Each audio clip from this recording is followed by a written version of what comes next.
Alors, la semaine passée et l'autre semaine d'avant, notre frère Yann nous a entretenu du début des événements qui vont conduire à la conversion du centenier romain avec toute sa famille. Et j'ai été béni et édifié, Yann, vraiment.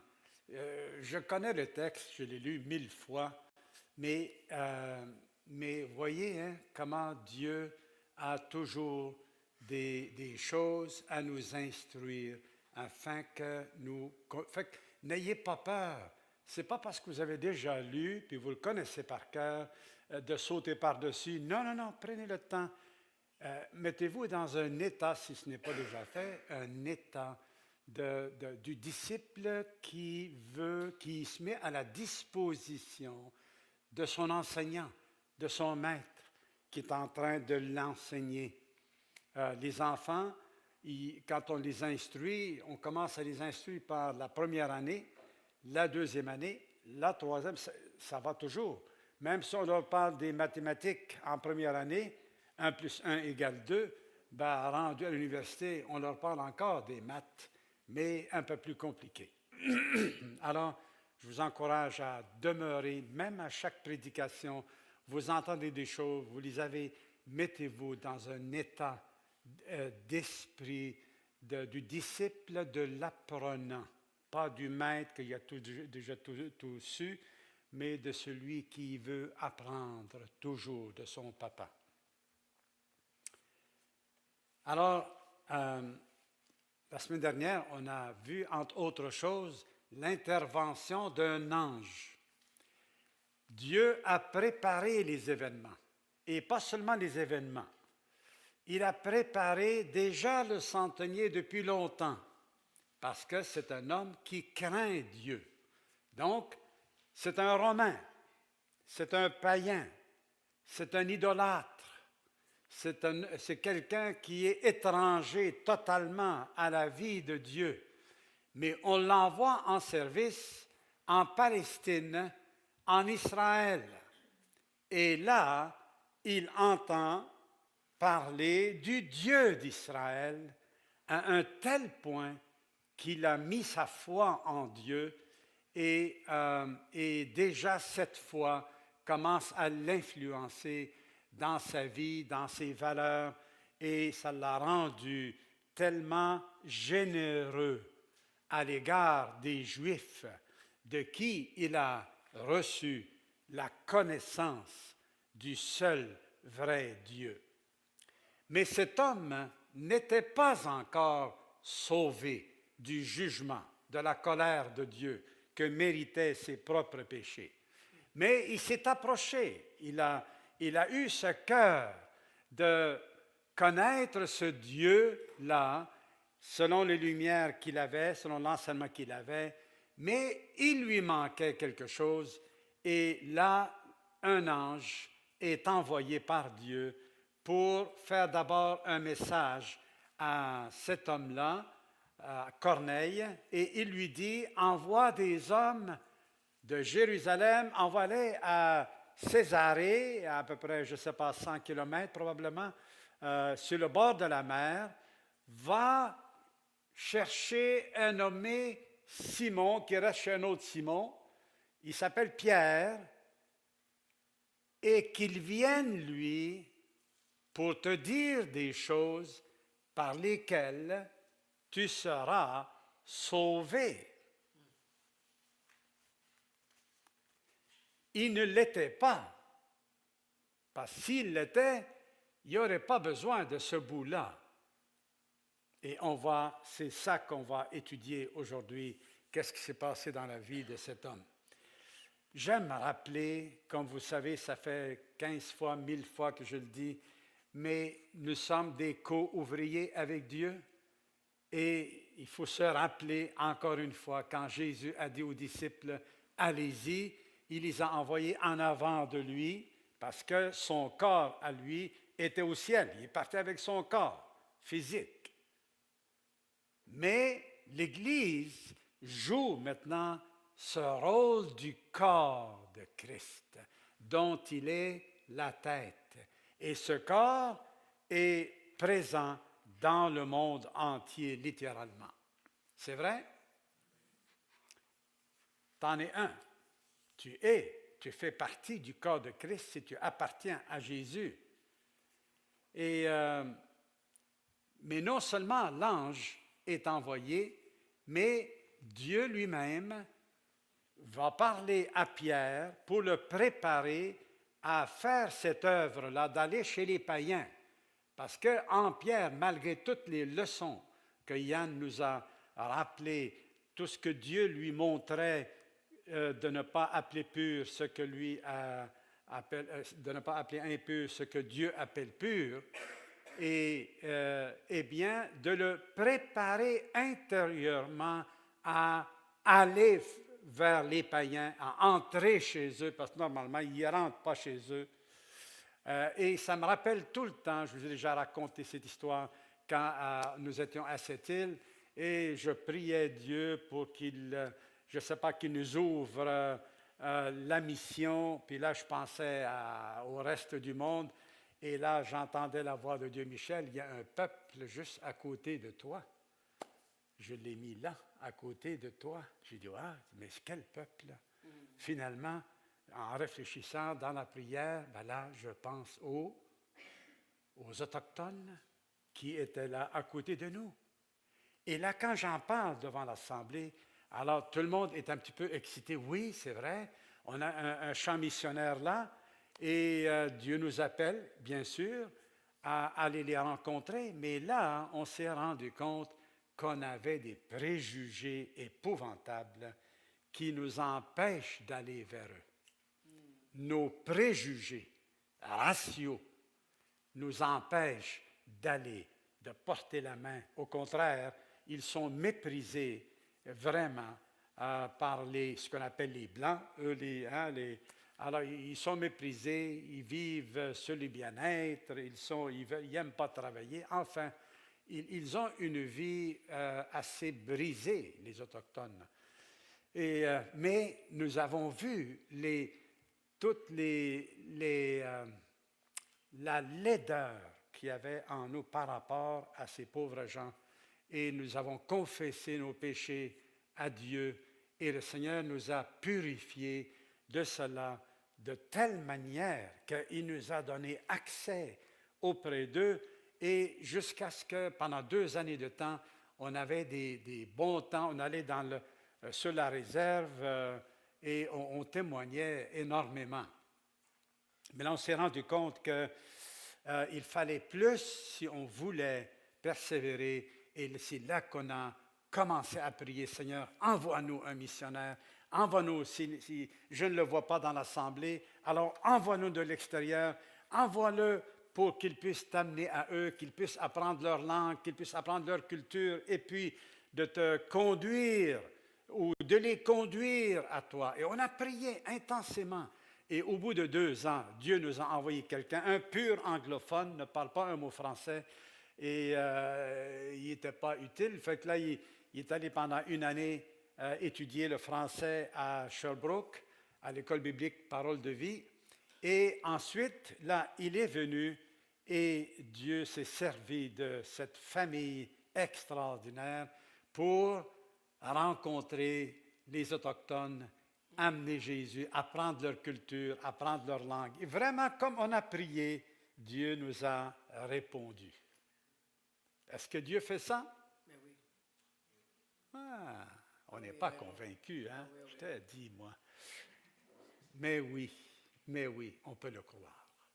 Dieu répond à nos prières.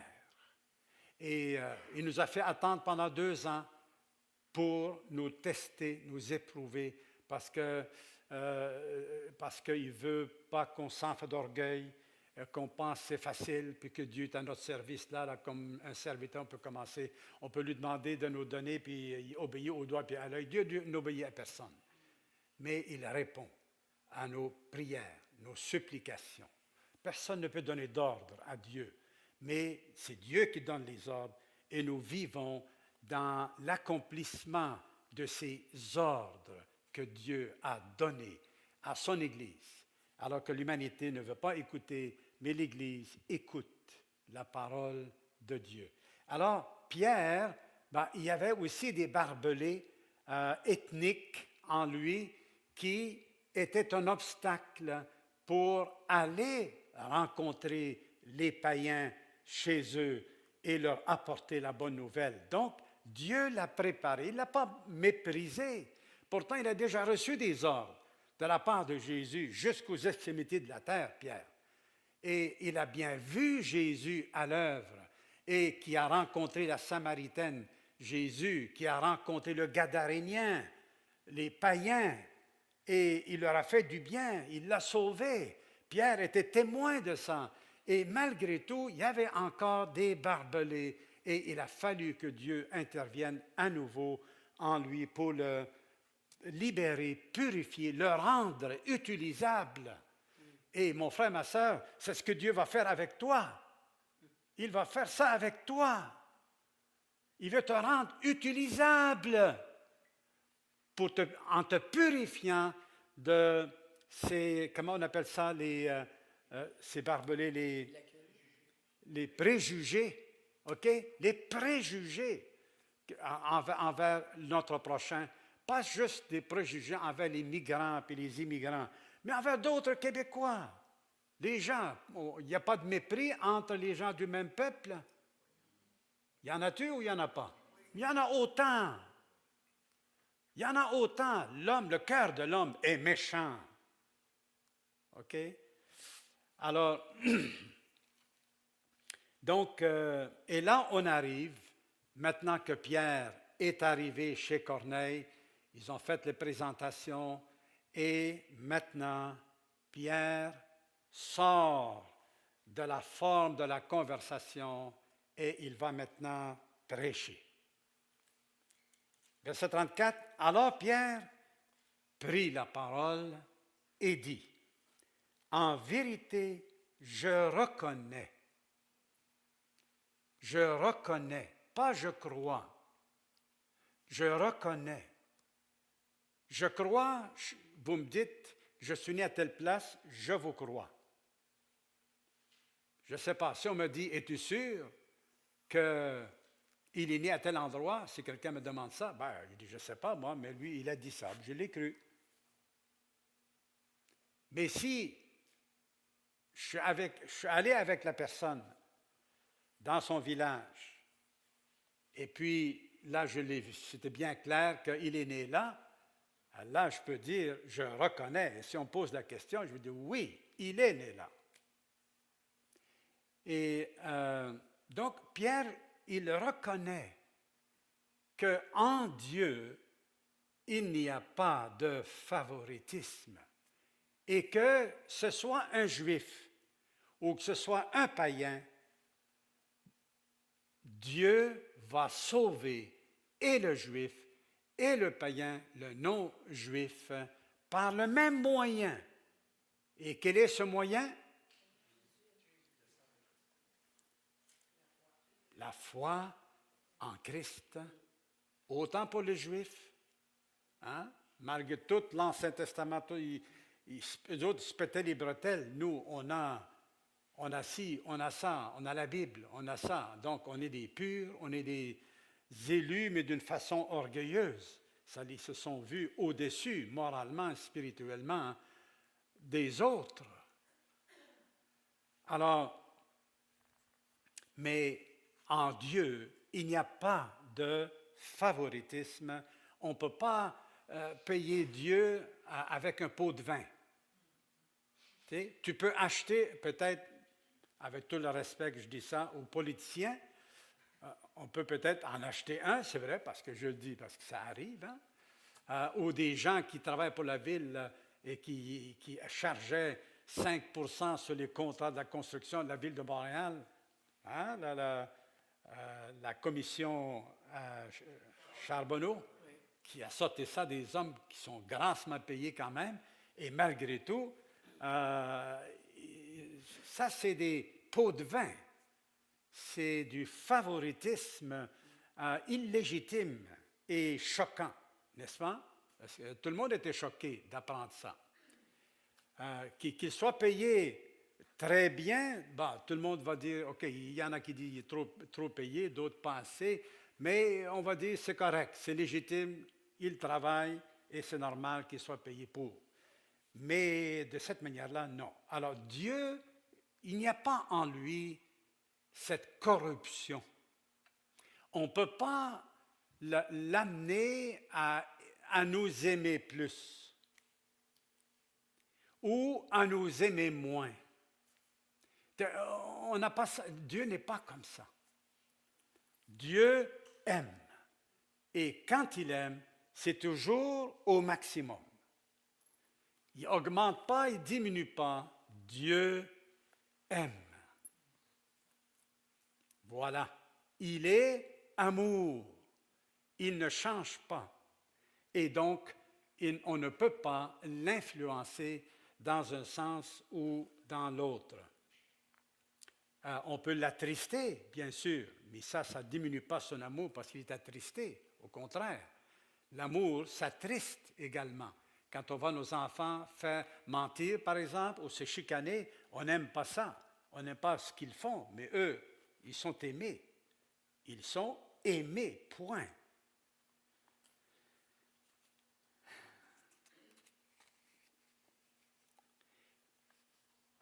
Alors, donc, est-ce que l'ange annonce la bonne nouvelle à Corneille?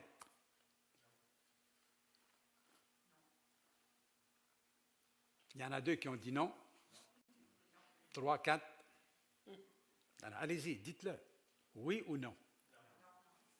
Parce que je vais vous engager. Vous savez, là, hein, ce n'est pas la première fois.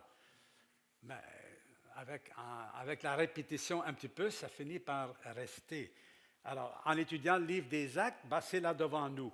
Donc, à plusieurs reprises, vous avez les mêmes enseignements avec quelques variations, mais c'est Pierre qui est appelé par Dieu à annoncer la bonne nouvelle. Ce n'est pas l'ange, ce n'est pas le rôle du Saint-Esprit, que cela ne vous choque pas.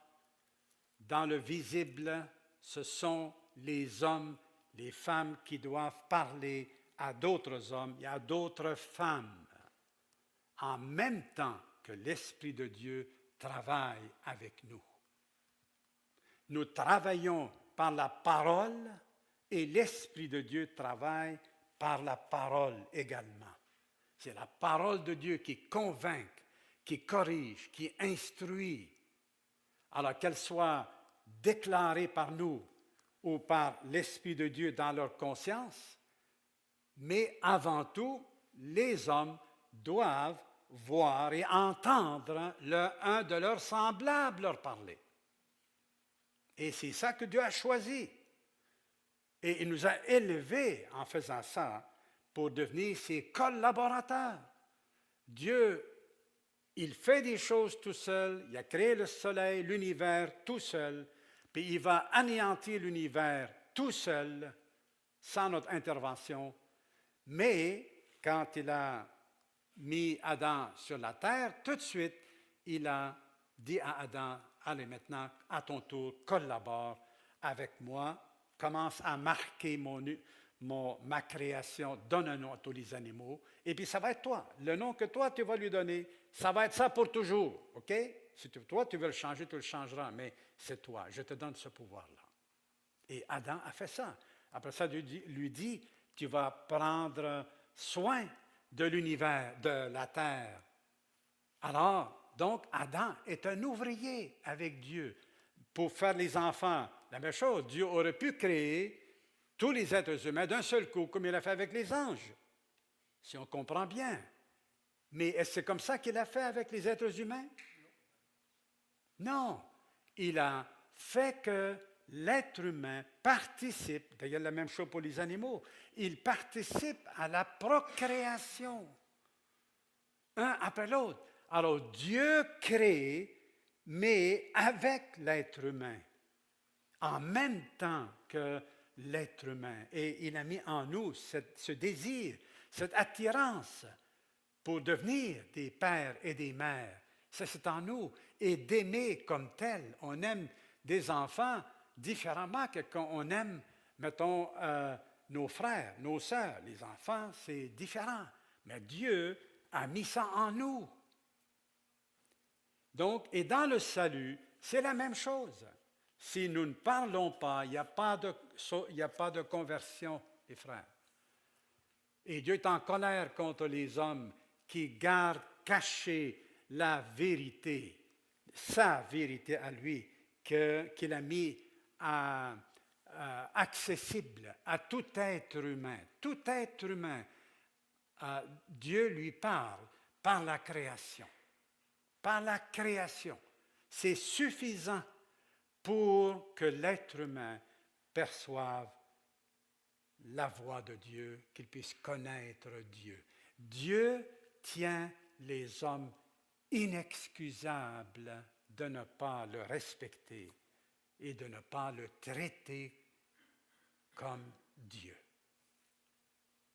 Les hommes sont inexcusables, qu'ils entendent l'Évangile ou qu'ils n'entendent pas l'Évangile, ils sont inexcusables. Dieu, il a un jugement contre eux sur cette humanité et c'est comme ça.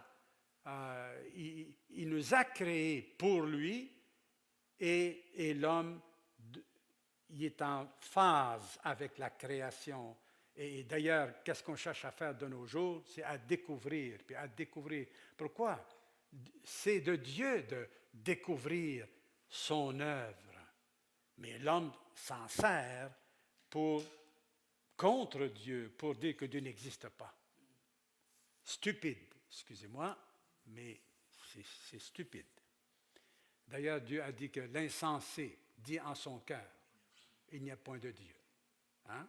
C'est niaiseux, c'est stupide de dire que Dieu n'existe pas.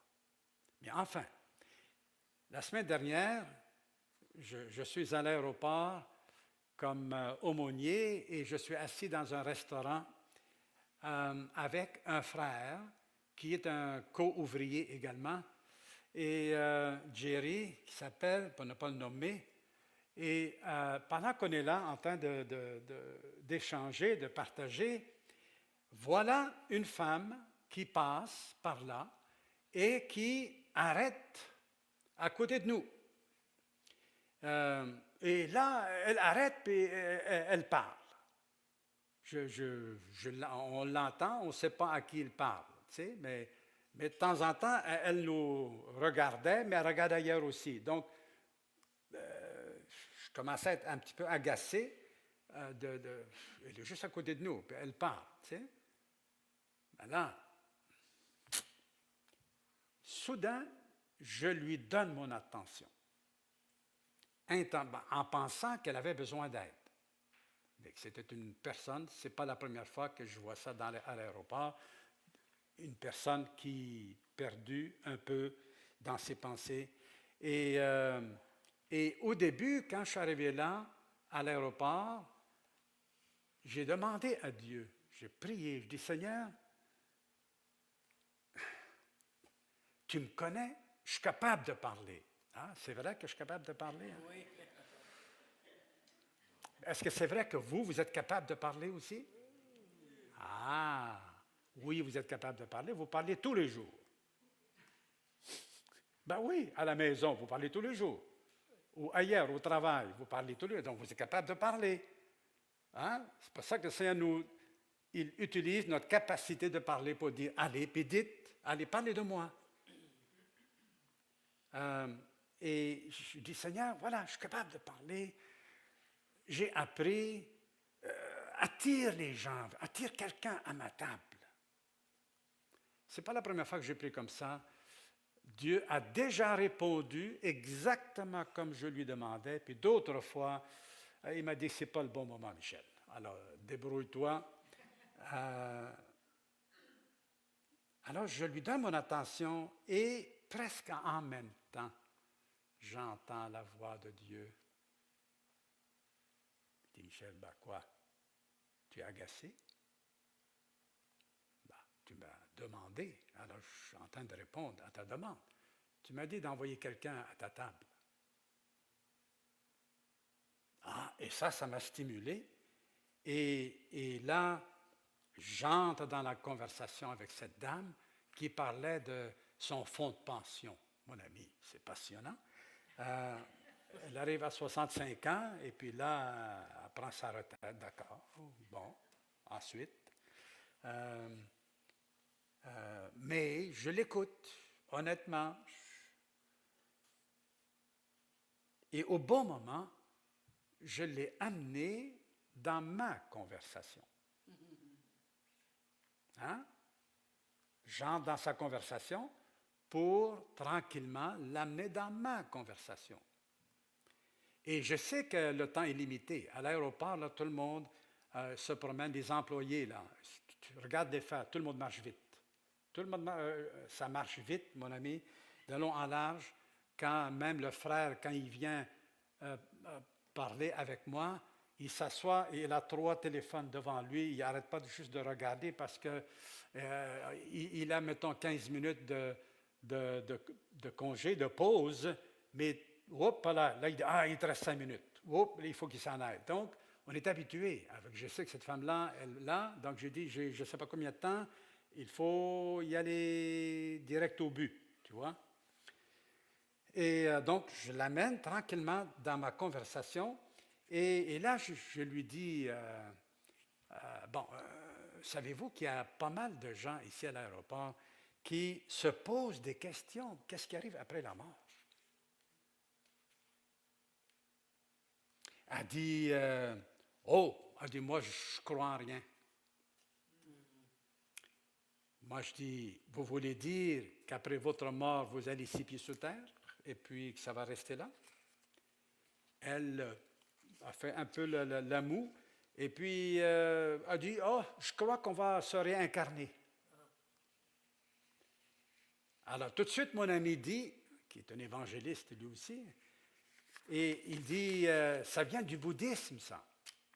Elle dit quoi? C'est quoi ça? Et puis, là, je craignais, parce que là, mon ami, quand il commence à parler, il tire partout. Tu sais? Alors, là, avec le peu de temps qu'on a, je ne voulais pas qu'il nous amène ailleurs. Alors, je reprends la conversation. Il dit, oui, c'est vrai, mais aussi, ça vient de l'hindouisme, ce que je connais mieux un peu là. Et ça fait que... Alors, je dis à la dame, la réincarnation, vous voulez dire que vous allez revenir dans une autre vie? C'est ça? Et pourquoi faire? Vous voulez vous réincarner pourquoi? Pourquoi revenir? Elle, avec un brin de conviction, a dit, oui, je crois qu'on a tous des choses importantes à faire qu'on n'a pas fait et il faut revenir pour les faire. Alors moi, je lui dis, OK. Et dites-moi, madame,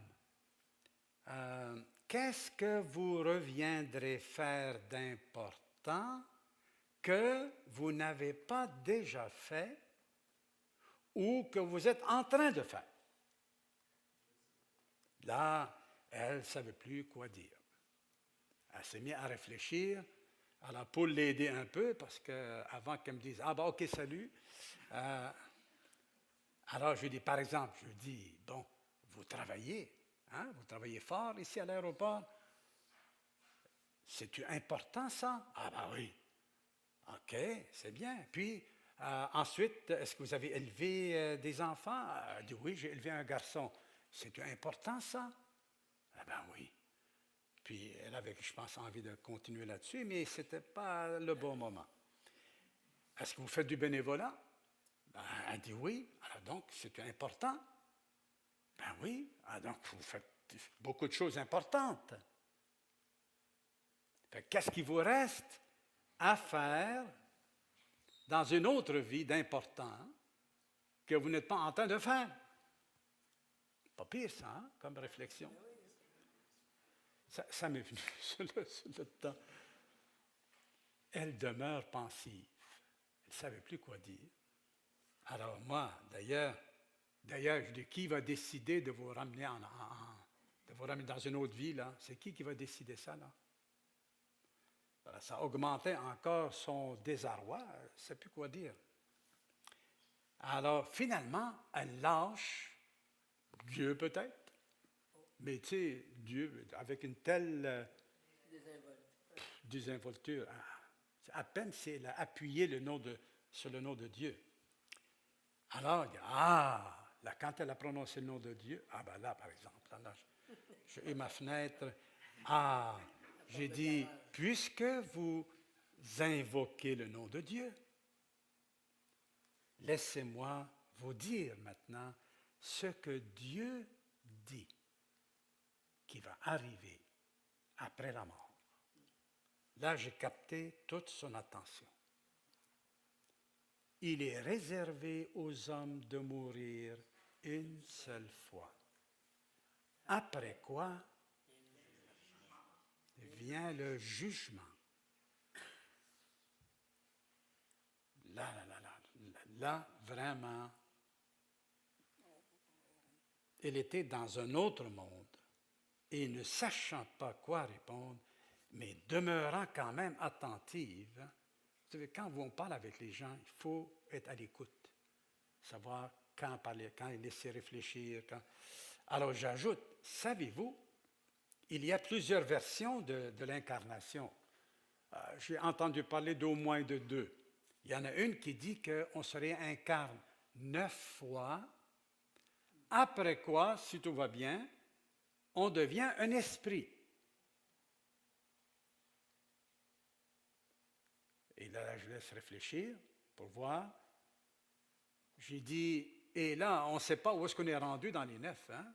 Savez-vous, êtes-vous rendu dans la 2e, 3e, la première? Vous n'avez pas commencé encore, peut-être? Et ensuite, on peut se réincarner des millions de fois jusqu'à, finalement, c'est sans fin. Pourquoi? Pour se perfectionner. Maintenant, je lui dis, mais attention, quand on revient, hein, on peut revenir dans un rat ou dans un cochon. Alors que Dieu dit, et je lui répète le verset pour que bien tranquillement, avec douceur, il est réservé aux hommes de mourir une seule fois. Après quoi vient le jugement. Et là, elle prend peur. Elle prend peur un peu et s'exclame, je préfère croire dans l'incarnation, au moins, ça m'évite le jugement. Ça va me faire éviter le jugement. Je préfère l'éviter. Alors, j'ai dit, Madame, Dieu a un moyen pour que vous l'évitiez, le jugement. Dieu veut que vous évitiez le jugement. Et il n'a pas de plaisir à vous juger. Et là, je lui annonce la bonne nouvelle du salut en Jésus. Mot à mot, clairement, et elle écoutait, il écoutait vraiment. Et je lui rappelle, Jésus a dit, c'est lui qui écoute ma parole et qui croit à celui qui m'a envoyé à la vie éternelle. Et écoutez bien ça, pour éviter, il ne vient point en jugement. Moi, quand je lis ça, j'ai envie de lancer quelque chose dans les airs, là, tu sais. Il ne vient pas en jugement. Écoute! Oui, et comme elle devait partir à ce moment-là, je lui offre ma carte d'affaires, mais elle me lance, mais oui, mais je l'ai, votre carte. Comment ça, vous l'avez, ma carte? Oui, vous me l'avez donnée l'autre jour. On était assis à table, là, j'étais avec une autre femme, vous me l'avez. Moi, je ne me souviens pas d'elle du tout, du tout. J'ai dit, OK. J'étais content. Enfin, je l'ai laissé partir avec la semence de Dieu. Voyez, 11h10, d'accord. D'accord. OK. Ouh, j'avais encore de bonnes choses à vous dire, mais là, ce sera pour une autre fois, parce que nous allons prendre le repas du Seigneur. Mais non, je pense qu'on a encore 5 minutes, si je ne me trompe pas. Oui, OK. Hein, 5 minutes, Marc-André, c'est ça? Ouais. Bon, OK, d'accord, voilà. Mais l'apôtre Pierre, dans sa prédication, c'est important pour lui de souligner que Dieu, il n'y a pas de favoritisme en lui, mais il va après ça faire un survol de la vie de Jésus. Et il lui dit, savez-vous, hein, vous savez qu'il a fait telle et telle chose, vous savez qu'il a fait telle et telle chose. Donc, ça veut dire que notre ami Corneille, il avait entendu parler de Jésus à plusieurs reprises, mais pas d'une manière cohérente, probablement, et qu'il n'a pas encore cru en lui, mais Pierre était envoyé pour lui donner ce complément d'information, et cet homme-là s'est converti avec toute sa famille. Tous ont cru en Christ et ils ont reçu le Saint-Esprit. Et cet acte de réception du Saint-Esprit, il y a plusieurs mots qui parlent du même événement. Réception du Saint-Esprit, l'Esprit a déversé sur eux, le don du Saint-Esprit, ils ont été remplis du Saint-Esprit. Toutes ces expressions-là parlent du même événement. C'est pour ça qu'on n'a pas à rechercher deux ou trois expériences de baptême du Saint-Esprit. Nous sommes baptisés une fois dans l'Esprit de Dieu. Et l'Esprit de Dieu est toujours puissant. Il ne change pas, il n'est pas plus ou moins puissant. Il est, là où il est entièrement et il remplit le croyant. Donc,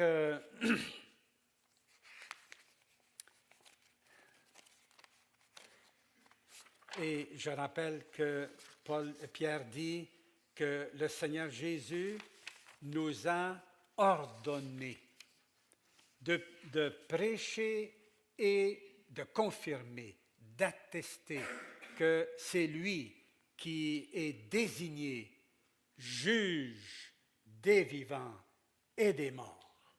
Dans notre témoignage, cette vérité-là doit en faire partie. Jésus est établi juge des vivants et des morts. Jésus lui-même dira dans Jean chapitre 5, il dit, le Père ne juge personne, mais il a remis tout jugement au Fils, afin que tous honorent le Fils comme ils honorent le Père. Alors, le jugement, si on n'annonce pas le jugement, on ne sait pas, il n'y a pas de conversion véritable parce que les gens vont croire. Pourquoi croire en Jésus? Juste pour avoir une vie meilleure? Non, pour recevoir le pardon de leurs péchés. Et il est juge pour condamner et envoyer en enfer, et il est sauveur pour donner le pardon des péchés. Et il est le même.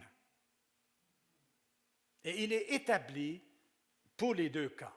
Il donne la vie éternelle à celui qui croit en lui, et à celui qui rejette Dieu, eh bien, le Seigneur va l'envoyer en jugement.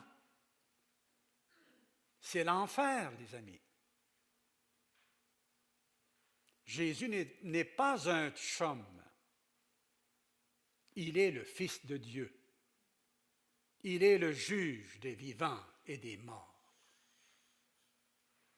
Et il est proche de nous, mais il est aussi distant des pécheurs qui le rejettent et qui ne veulent rien savoir de lui. Donc, et c'est notre appel, nous aussi, comme avec Pierre, de prêcher la bonne nouvelle de Jésus, mais cette bonne nouvelle inclut qu'il est établi juge des vivants et des morts. Et chacun de nous va rendre compte à lui pour sa vie. Nous, les croyants, c'est pour leur récompense qu'ils vont recevoir, pour leur service. leur témoignage, et pour les autres, c'est le jugement. Ils seront jugés sur la base de leurs œuvres et des lumières qu'ils auront reçues.